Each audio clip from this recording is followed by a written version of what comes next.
Severo Ochoa nació en Luarca, España, en 1905 y murió en Madrid en 1993.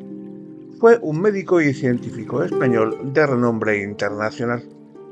En 1959 fue galardonado con el Premio Nobel de Fisiología y Medicina. Su investigación fue polifacética. Hizo numerosas e importantes contribuciones en distintos campos de la bioquímica y la biología molecular. Severo Ochoa de Albornoz, una de las grandes figuras del siglo XX, nació el día 24 de septiembre de 1905 en Luarca, una preciosa villa del concejo de Valdés, en el Principado de Asturias. Sus padres, Severo Ochoa y Carmen de Albornoz, también asturianos, tuvieron 7 hijos, siendo Severo el menor de los hermanos. Su padre, abogado y hombre de negocios en Puerto Rico, se retiró joven, volviéndose a Asturias, siendo Severo e instalándose en Gijón durante el invierno. Don Severo asistió al colegio de los hermanos Marista y pasando los veranos en su casa de Villar en Luarca. El padre de Severo murió cuando él tenía solo 7 años. Una bronquitis crónica de su madre hizo que la familia se trasladase a Málaga, donde permanecían desde mediados de septiembre hasta mediados de junio, fecha en que volvían a Luarca a pasar las vacaciones de verano. En Málaga, Ochoa asistió primero al colegio de los jesuitas para pasar después al Instituto de Segunda Enseñanza, donde tuvo un excelente profesor de química, Eduardo García Rodeza, cuyo estímulo le llevó a interesarse por las ciencias naturales. En 1922, Ochoa recibió el título de bachiller y ese mismo año inició sus estudios de licenciatura en la Facultad de Medicina de la Universidad de Madrid. Ochoa no tenía intención de ejercer la medicina, pero en aquella época era el mejor camino para formarse como biólogo. Fascinado por el trabajo de Santiago Ramón y Cajal, soñaba con estudiar neurohistiología bajo su dirección. Sin embargo, este sueño no lo pudo realizar, pues Ramón y Cajal se jubiló antes de que Ochoa pudiese cursar su asignatura. A pesar de ello, Ramón y Cajal tuvo una gran influencia en la carrera científica de Ochoa, quien leía con avidez la autobiografía de Cajal y su libro Reglas y consejos sobre la investigación científica, los tónicos de la voluntad.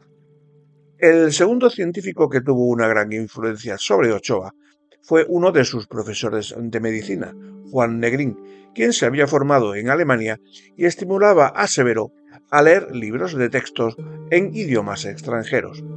Negrín ofreció a Ochoa, cuando acabó el segundo curso de licenciatura de medicina, y a su amigo José García Valdecasas, la posibilidad de hacer investigación en su laboratorio en la residencia de estudiantes, sugiriéndoles como tema de trabajo el aislamiento de la creatinina de la orina.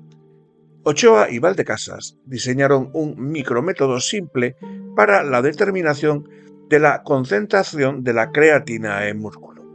Con objeto de aplicar dicho micrométodo y de aprender inglés, Ochoa, cuando acabó su cuarto curso de licenciatura, pasó 2 meses de verano en Glasgow, en el laboratorio de Noel Patton, quien trabajaba en el metabolismo de la creatina. De vuelta a Madrid, publicó el trabajo junto con Valdecasas en la prestigiosa revista americana Journal of Geological Chemists. Severo siempre se enorgullecía contando que el trabajo fue aceptado con revisiones mínimas, a pesar de que había aprendido inglés en solo 2 meses. Años después, Severo Ochoa formaría parte del comité editorial de dicha revista y sería presidente de la Sociedad Americana de Química Biológica. Por otra parte, junto con Hernández Guerra, profesor auxiliar de la cátedra de Negrín, Ochoa escribió un manual de bioquímica destinado a los estudiantes de fisiología que se publicó en 1927 con el título de Elementos de Bioquímica. Después de pasar varios años de estudiante en una casa de huéspedes, Ochoa consiguió una plaza en la residencia de estudiantes en la llamada Colina de los Chopos, dirigida por Alberto Jiménez Frau. En ella Severo Ochoa tuvo ocasión de escuchar conferenciantes de la categoría de Marie Curie y Albert Einstein, y de convivir, entre otros, con Federico García Lorca, Salvador Dalí y Luis Buñuel. La vida y trabajo en la residencia de estudiante fue sin duda una semilla importante en la vida científica y personal de Severo Ochoa. Una vez finalizada la licenciatura de Medicina en 1928, Ochoa fue aceptado en el laboratorio de Otto Meyerhoff, quien trabajaba en la química de la concentración muscular en el Kaiser Wilhelm Institut en Berlín.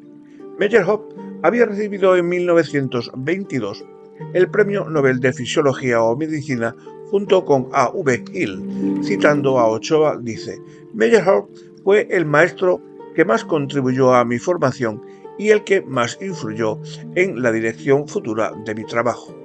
La atmósfera del instituto era extraordinaria y se trabajaba especialmente para romper la barrera entre la física, la química y la biología. En el laboratorio de Meyerhoff, Ochoa conoció a colegas del prestigio de Fritz Lippmann, futuro premio Nobel, y David Machamon, entre otros. El tema de trabajo de Ochoa fue estudiar si la contracción muscular podía utilizar otra fuente de energía distinta a los hidratos de carbono, en particular la fosfocreatina. A finales de 1929, Meyerhoff se trasladó a un nuevo edificio en Heidelberg y Ochoa se marchó con él, permaneciendo en Alemania durante 2 años. En un principio, Ochoa no sabía alemán y se comunicaba con Meyerhoff en inglés, pero rápidamente aprendió el nuevo idioma, dando muestras de nuevo de su enorme facilidad para las lenguas. De vuelta en Madrid, a finales de 1930, Ochoa colaboró con Francisco Grande Cobian, estudiando el papel de las glándulas adrenales en la contracción muscular, lo que eventualmente constituyó su tesis doctoral. Ochoa se casó en 1931 con Carmen García Cobian, asturiana como él, de Gijón, marchándose ambos a continuación al laboratorio de Sir Henry Dale en la National Institute of Medical Research en Londres, donde Ochoa permaneció 2 años trabajando junto con Dudley con su primera enzima, la glixolaxa, con la ayuda de una beca postdoctoral española. En 1934, Severo regresó a Madrid al laboratorio de Negrín, siendo nombrado profesor ayudante de fisiología, combinando la enseñanza con la investigación. En ese mismo año defendió su tesis doctoral titulada Los hidratos de carbono en los fenómenos químicos y energéticos de la contracción muscular.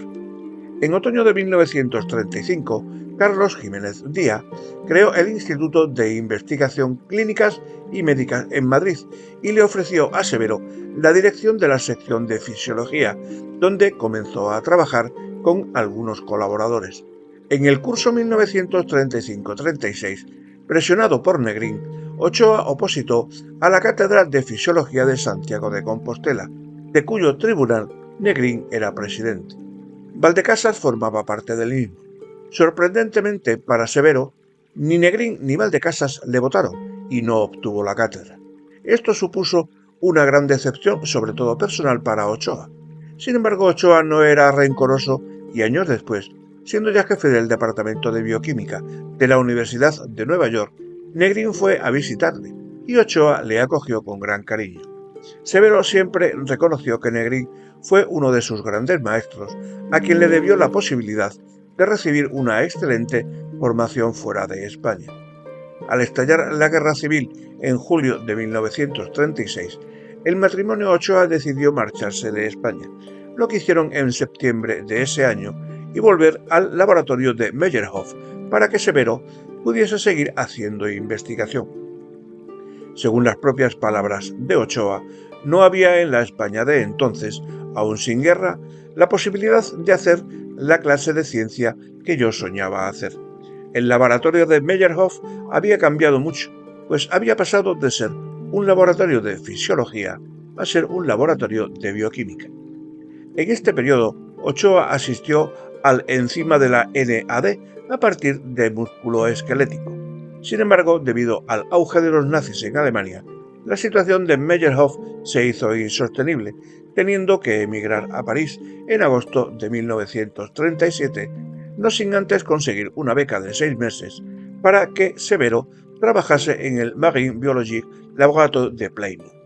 Allí Carmen ayudó a su marido y llegaron a publicar un trabajo juntos en la prestigiosa revista Nature sobre la fosforilación enzimática en el músculo de invertebrados y su contenido en cocimasa. Para este trabajo utilizaban langostas, que después se comían. Cuenta Ochoa que después de este trabajo estuvieron muchos años sin probar langosta. Finalmente, Ochoa consiguió una beca de la Nuffield Foundation para trabajar con Rudolf Peters en el Departamento de Bioquímica de la Universidad de Oxford sobre el papel de la vitamina B1 y cocarboxilaxa en la oxidación del piruvato. Pero después de 2 años, su estancia en este laboratorio se vio de nuevo frustrada por la Segunda Guerra Mundial. El matrimonio Ochoa decidió que tenía que irse a Estados Unidos. Severo quería trabajar en el laboratorio de Cori, por lo que le escribió y cuenta que sintió una gran alegría cuando Cori le aceptó para ir a su laboratorio. Así, en agosto de 1940, invitado por el matrimonio Carl y Gertie Cori, el matrimonio Ochoa cruzó el Atlántico para que Severo trabajase en la Washington University School of Medicine de San Luis. Sin embargo, para conseguir un visado, la Washington University en San Luis le ofreció un puesto de investigador visitante con un sueldo de $2.000 de que el propio Ochoa tendría que pagarse. Finalmente, fue la Fundación Rockefeller la que aportó una ayuda de $2.000 para que Ochoa pudiese trabajar en la Washington University. El trabajo en el laboratorio de Cori fue, según Ochoa, algo frustrante, ya que no obtuvo resultados, si bien adquirió una buena experiencia en el manejo y caracterización de enzimas y de compuestos fosforilados del metabolismo de los hidratos de carbono. En una ocasión posterior, con motivo del homenaje que recibió en su 70 aniversario, Ochoa comentaría que había sido muy afortunado al tener maestros como Meyerhoff, Peters y Cori. En 1942, alentado por su mujer, aceptó un puesto de asociado de investigación con una beca de William Waterman Fund de la Research Corporation. Trabajar 2 años en el Departamento de Medicina de la Facultad de Medicina de la Universidad de Nueva York, ocupando provisionalmente un espacio en el Hospital Psiquiátrico de Bellevue. Aquí comenzó su independencia científica, aunque todavía no la académica, ya que su puesto dependía de una beca. Allí tuvo Severo su primer estudiante de doctorado, Alan Malez, y sus 2 primeros postdoctorales, Santiago Grisolía y Arthur Corner. Corbett, que cuando un domingo por la tarde regresó Ochoa al laboratorio, después de haber asistido a la Pasión según San Mateo de Bach, encontró que había sacado al pasillo su mesa y sus aparatos, pues el nuevo jefe de psiquiatría necesitaba el espacio. El profesor Greenwald, que trabajaba en el Departamento de Bioquímica de la Facultad de Medicina de la Universidad de Nueva York y quien apreciaba mucho el trabajo de Ochoa, así como sus cualidades personales, le ofreció un sitio en su laboratorio, y Severo fue nombrado a los 39 años profesor ayudante de bioquímica. Esta fue la primera posición de plantilla que tuvo Severo en su vida. Como anécdota, me gustaría contar que cuando yo llegué en 1964 al Departamento de Bioquímica, dirigido por Ochoa, Greenwald, ya mayor, ocupaba un pequeño despacho en el departamento y era tratado como un miembro más del mismo. Ochoa nunca se olvidó de él. En 1944, Severo pasó a ocupar la cátedra del Departamento de Farmacología, teniendo ya más espacio para realizar sus investigaciones y poder tener estudiantes de doctorado y postdoctorales, siendo director de dicho departamento desde 1946 a 1954. En aquella época, Mahler y Kronberg descubrieron el enzima málico. Según cuesta Kronberg, los meses que pasó en el laboratorio de Ochoa aprendiendo bioquímica, fraccionamiento de enzimas y espectrofotometría fueron los más fascinantes de su vida. También cuenta Kronberg una anécdota que refleja el grado de preocupación de Severo por las personas que trabajaban en su laboratorio. En una ocasión, cuando estaban Ochoa y él disolviendo una fracción enzimática en su fase final de purificación y ya la habían colocado en una probeta, Kronberg tuvo un descuido y se le cayó la probeta. El disgusto de Kronberg fue terrible, aunque la reacción de Ochoa fue de animarle y quitarle importancia al problema. Cuando Kronberg llegó a su casa una hora más tarde, Ochoa le había llamado varias veces, pues estaba muy preocupado del disgusto que había tenido. En 1954, Severo pasó a ocupar la jefatura del Departamento de Bioquímica. La enseñanza de la bioquímica se impartía a un excelente nivel por todos los miembros del departamento, asistiendo todos a las clases que se impartían a los estudiantes de medicina en su primer año de carrera. Además, el ambiente era excelente en el departamento de Ochoa. Todas las tardes nos reuníamos a tomar café en la biblioteca del departamento y allí se discutían los problemas científicos de los distintos miembros del departamento. Los primeros trabajos de Ochoa en la Universidad de Nueva York fueron sobre la fosforilación oxidativa. Sin embargo, Severo pensaba que el mecanismo de la fosforilización oxidativa no se entendería sin el conocimiento de las reacciones enzimáticas implicadas en oxidación y en especial aquellas acopladas a la fosforilización. En el Instituto Rockefeller se organizaron seminarios que se convirtieron en una enzima club, en el que podrían participar los científicos del área de Nueva York interesados en el tema. Los miembros del club se reunían una vez al mes para escuchar la presentación de algún invitado o de algún miembro del club sobre enzimología y áreas relacionadas. Se empezaba con un cóctel seguido de una cena. El conferenciante presentaba entonces el tema utilizando pizarra y tiza, pues no se permitían diapositivas y se interrumpía al ponente con preguntas planteadas con todo rigor de Nueva York, según comenta Slade. En abril de 1943, Ochoa hizo su primera presentación titulada El enlace fosfato en la oxidación del ácido piruvínico. A lo largo de su vida científica en Nueva York, Ochoa presentó la mayor parte de los principales descubrimientos de su laboratorio. Yo recuerdo haber asistido a algunos de los Ensign Club, a los que podían acceder después de la cena miembros del departamento del conferenciante. A principios de 1947, Warren Weaver, director de la División de Ciencias Naturales de la Fundación Rockefeller, hizo una encuesta preguntando a un grupo reducido de bioquímicos que trabajaban en Estados Unidos su opinión respecto a la valía de un número de científicos, entre los que figuraba Ochoa. De la lista final, ordenada por la cantidad de signos positivos obtenidos, Ochoa ocupó el cuarto lugar, precedido de Carl Corey, quien ocupó el primer puesto, Joseph Fruton y Northrop. Es decir, Severo Ochoa estaba entre los 4 científicos más valorados por sus pares en Estados Unidos en 1947. Estos fueron los comienzos del auge científico de Severo Ochoa. En 1953 se incorporó Marian Grunberg Málago al laboratorio de Ochoa, que todavía estaba en un edificio viejo, y para llegar a él había que pasar por la sala de anatomía donde los estudiantes estaban diseccionando los cadáveres. Marian relata que se traspasaba dicha sala de anatomía una vez que se entraba en el laboratorio.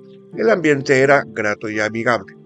Poco después de su llegada, en verano de 1954, Ochoa se trasladó como jefe del departamento a la Cátedra de Bioquímica en un nuevo edificio, donde siguió trabajando sobre el ciclo del ácido cítrico, contribuyendo de un modo importante al esclarecimiento de las etapas claves en dicho ciclo. También trabajó como la fotosíntesis y sobre el metabolismo de los ácidos grasos, entre otros proyectos. El mismo año, prosiguiendo con sus estudios sobre la fosforilización oxidativa, el trabajo realizado por Marian Grunberg Manago dio lugar al descubrimiento de un enzima, el polinucleótico fosforilasa, capaz de sintetizar in vitro ácido ribonucleico, RNA. Este trabajo, publicado en 1955 como una carta al editor de la revista Journal of the American Chemical Society, le valió a Ochoa la concesión del Premio Nobel de Fisiología o Medicina en 1959. Dicho premio Nobel lo compartió con su antiguo discípulo y amigo Arthur Comber, este último por el descubrimiento de un enzima, la DNA polimerasa, capaz de sintetizar ácido desoxirribonucleico, DNA, in vitro. El uso de la polinucleótido fosforilasa fue esencial en el desciframiento de la clave genética, ya que dio lugar a la preparación de polinucleótidos sintéticos de distinta composición, de bases como lo son en el grupo de Severo Ochoa, en paralelo con el grupo de Marshall-Nirenberg. Llegaron a descifrar cuáles son los tripletes o grupos de 3 nucleótidos que codifican a los distintos aminoácidos. De acuerdo con Corbett, Ochoa podía haber obtenido un segundo premio Nobel en 1968, compartido con Hawley, Rana y Nirenberg, quienes lo obtuvieron por su interpretación de la clave genética y su función en la síntesis de las proteínas. A partir de 1964, Severo Ochoa se adentró por una parte en los mecanismos de replicación de los virus que tienen RNA como material genético, describiendo las etapas fundamentales del proceso, y, por otra parte, en los mecanismos de síntesis de proteínas, con especial atención al proceso de iniciación, tanto en organismos procariótidos como en eucariótidos, descubriéndose en su laboratorio los primeros factores de iniciación de la síntesis de proteínas en bacterias.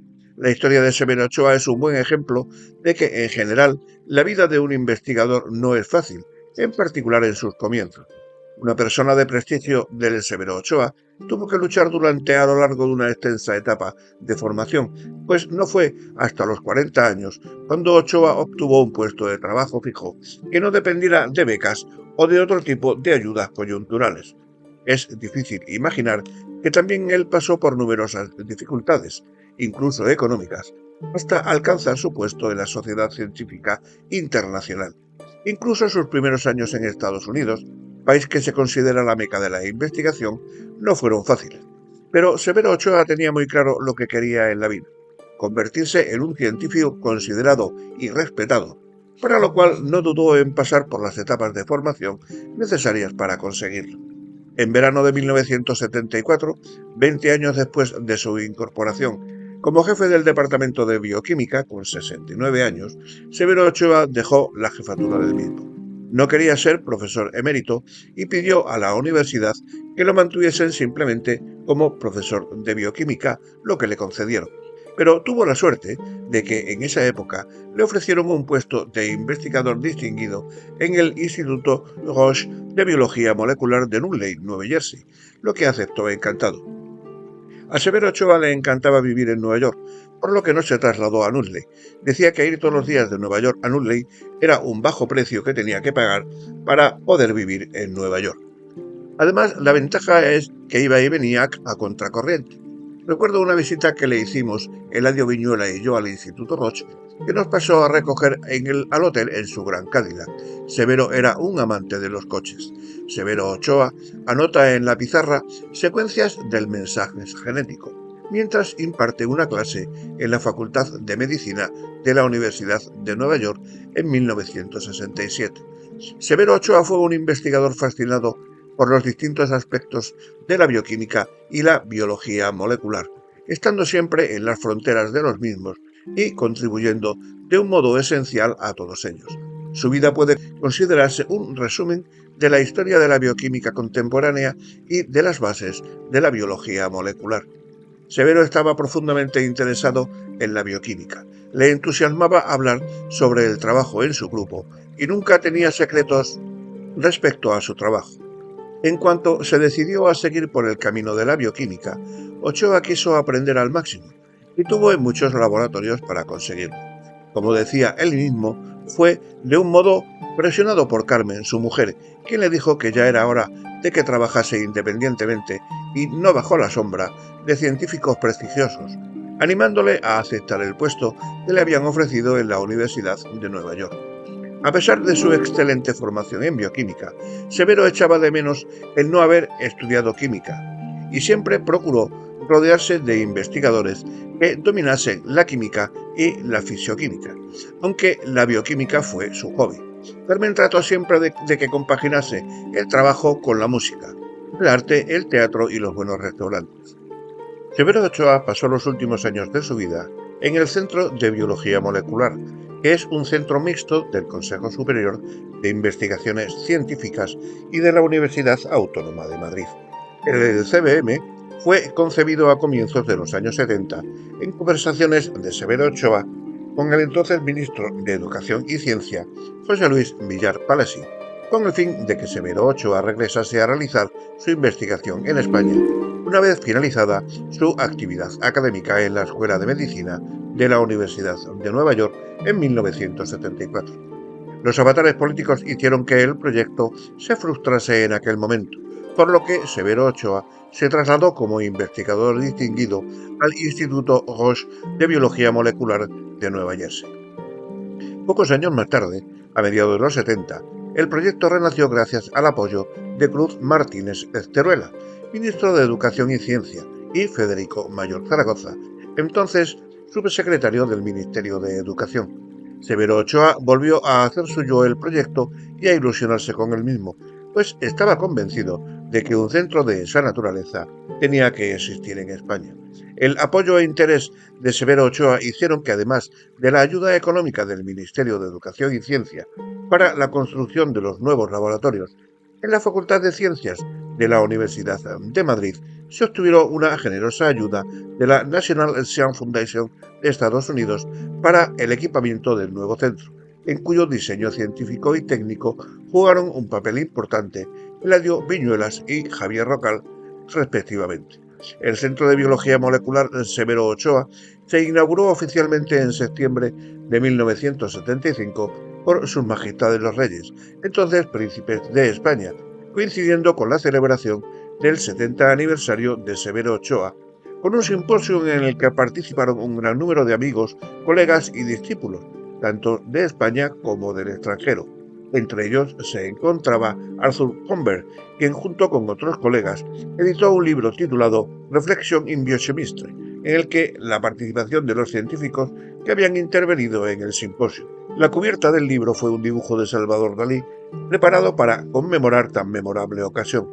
Desde mediados de 1977, fecha en que se finalizaron las nuevas instalaciones del CBM, Severo Ochoa compartió sus actividades en el Instituto Roche de Biología Molecular de New Jersey, con sus estancias en el CBM en Madrid, donde dirigía un grupo de investigación sobre los mecanismos de iniciación de la biosíntesis de proteínas, en colaboración con sus anteriores discípulos César de Haro y José Manuel Sierra. En el BCM, Severo Ochoa ocupaba, al lado de su laboratorio, el despacho que él eligió, sobrio y sencillo como él era. En este despacho, él se reunía con sus colaboradores a discutir el trabajo de investigación que se realizaba en su laboratorio. Recibía a todas las personas que pedían su ayuda y consejo, y, ayudado por su leal secretaria, Charo Martín, despachaba los numerosos asuntos que requerían su atención. En 1985, Severo Ochoa se volvió definitivamente a España, al CBM en el que hemos disfrutado a diario con su presencia y sus consejos, y al que ayudó con todas sus energías, como lo reflejan las importantes ayudas institucionales concedidas al centro, en un principio por el Fondo de Investigaciones Sanitarias y posteriormente, desde 1988, por la Fundación Ramón Areces. Severo Ochoa ha sido para el CBM un punto de referencia, un ejemplo y un estímulo continuo para realizar siempre más y mejor investigación.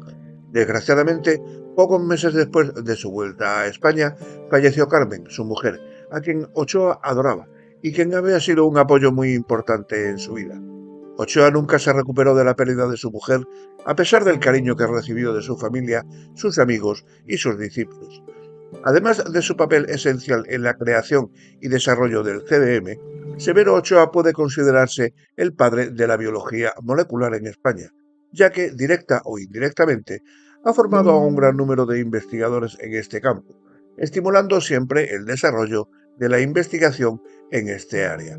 Los investigadores que se formaron en el laboratorio de Ochoa han sido, por orden cronológico, Santiago Grisolia, Castor Mendoza, y aquí hay una serie de nombres que vamos a obviar porque son muy largos.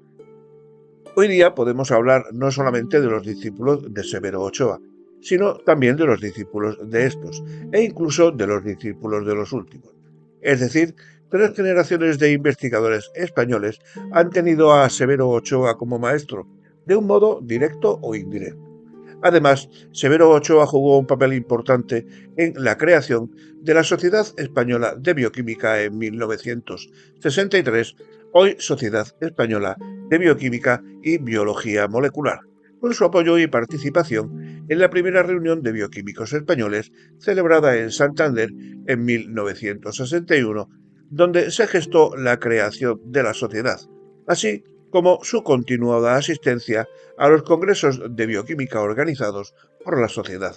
Fue de especial importancia el apoyo que prestó Ochoa en la organización del 6º Congreso de la Federación Europea de Bioquímica, celebrado en Madrid en 1969, y que marcó un acontecimiento de especial relevancia en la historia de la bioquímica de nuestro país. También cabe destacar las conferencias que impartió Ochoa durante varios cursos en la Sociedad de Estudios y publicaciones dirigidas por Xavier Zubiri, tituladas La base química de la herencia, que despertaron numerosas vocaciones entre los jóvenes para estudiar biología.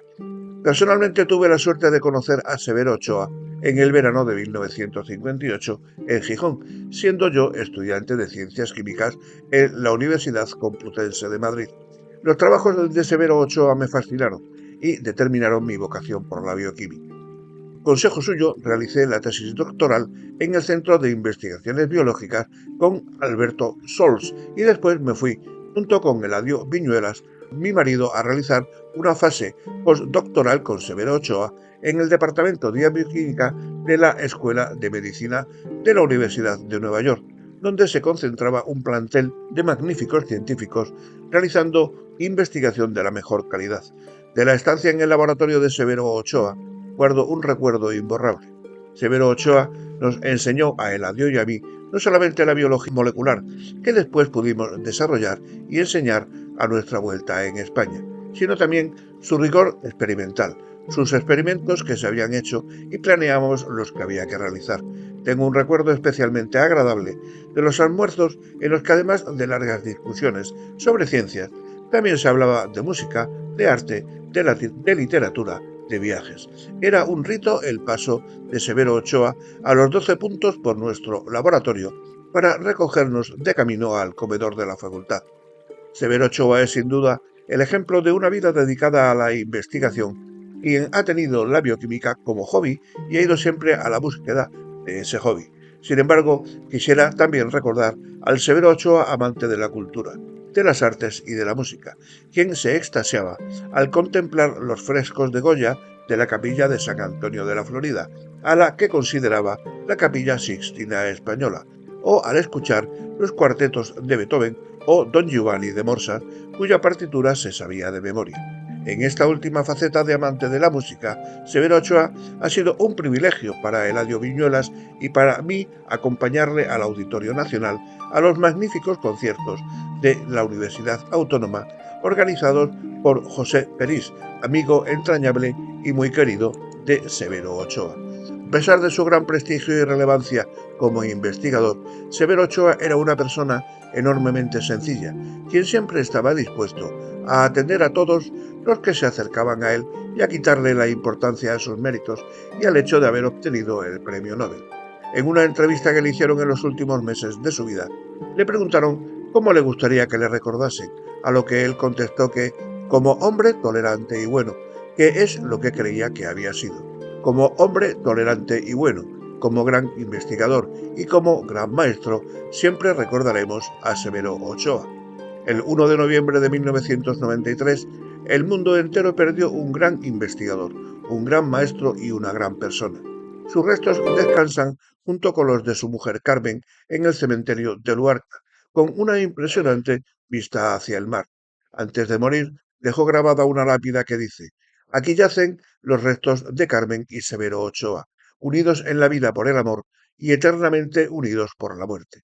Aunque Severo Ochoa ya no esté entre nosotros, su recuerdo y ejemplo permanecerán para siempre.